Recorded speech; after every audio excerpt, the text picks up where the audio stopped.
ममता दीदी की तृणमूल कांग्रेस पहले तो चुनाव में ईंट दर ईंट बिखरी, अब दीवार दर दीवार ढह रही है। कल ममता बनर्जी ने विधायकों की बैठक बुलाई थी। 80 विधायकों में से पहुंचे सिर्फ 20। बैठक स्थगित करनी पड़ी। इधर पब्लिक के बीच टीएमसी नेताओं की छवि ऐसी है कि जिधर निकलते हैं उधर ही उन पर हमला हो जाता है, चाहे वो पार्टी के राष्ट्रीय महासचिव हो या कोई पंचायत स्तर का नेता। बंगाल में हर टीएमसी नेता जनता के टारगेट पर है।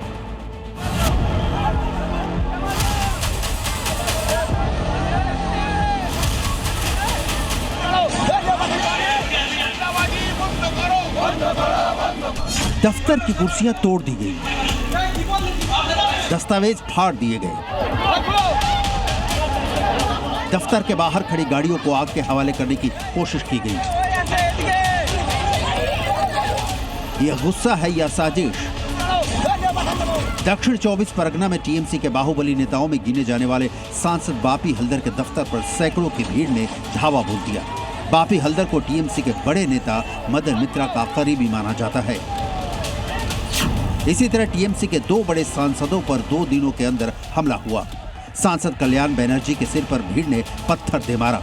तो 30 मई को 24 दक्षिण परगना के सोनारपुर में टीएमसी के नंबर 2 नेता अभिषेक बनर्जी पर अंडे और पत्थरों की बौछार हुई। लोगों ने चोर चोर के नारे लगाए।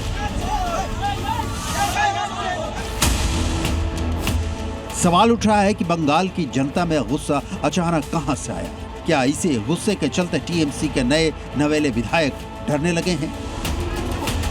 टीएमसी नेताओं पर हमले के विरोध में ममता बनर्जी ने कोलकाता में अपने पार्टी के नेताओं की एक बैठक बुलाई थी।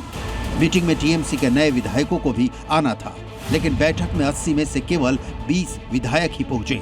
मतलब ममता दीदी के बुलावे पर भी 60 विधायक बैठक में नहीं पहुंचे। मुश्किल के इस दौर में टीएमसी विधायकों का दीदी के प्रति व्यवहार समझ से परे नहीं है। टीएमसी के ज्यादातर नेताओं के बीच पार्टी से खुद को अलग दिखाने की होड़ मची हुई है, या फिर टीएमसी के नेता पब्लिक के गुस्से से डरने लगे हैं। इस बीच ममता बनर्जी 2 जून यानी कल कोलकाता में खुद धरना प्रदर्शन करने सड़क पर उतरने वाली हैं। यह धरना प्रदर्शन चुनाव के बाद हिंसा और टीएमसी नेताओं पर हुए हमलों के विरोध में होगा।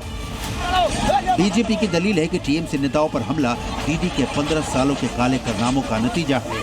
सालों तक ममता बनर्जी के शासन में जो अत्याचार, कटमनी, तोलाबाजी और सिंडिकेट का शासन था, ये उसी का प्रतिकार है। जो आप लोगों ने किया 15 साल सबको मालूम है, इसलिए मैं कह दिया इनको कि मान लीजिए टीएमसी के लिए अभी लॉकडाउन चल रहा है, घर से मत निकालिए, उसी में आप ही लोगों का हित है। अब मुकाबला सीधे सड़क पर आ चुका है। एक तरफ वो जनता है जो सालों का हिसाब मांग रही है, और दूसरी तरफ ममता बनर्जी हैं जो धरने के जरिए अपनी बिखरती हुई सल्तनत को बचाने की आखिरी कोशिश करेंगी। फैसला जनता को करना है कि बंगाल में चुनाव बाद हिंसा की राजनीति आखिर कब तक जारी रहेगी। क्या बंगाल के इस रक्त चरित्र के अंत का वक्त नहीं आ चुका है? लोकतंत्र में सत्ता आती जाती रहती है, लेकिन मोहल्ले में पड़ोसी का घर सत्ता के मुताबिक नहीं बदलता। जन आक्रोश जायज है, लेकिन कानून हाथ में लेने की किसी को इजाजत नहीं। ब्यूरो रिपोर्ट, जी मीडिया।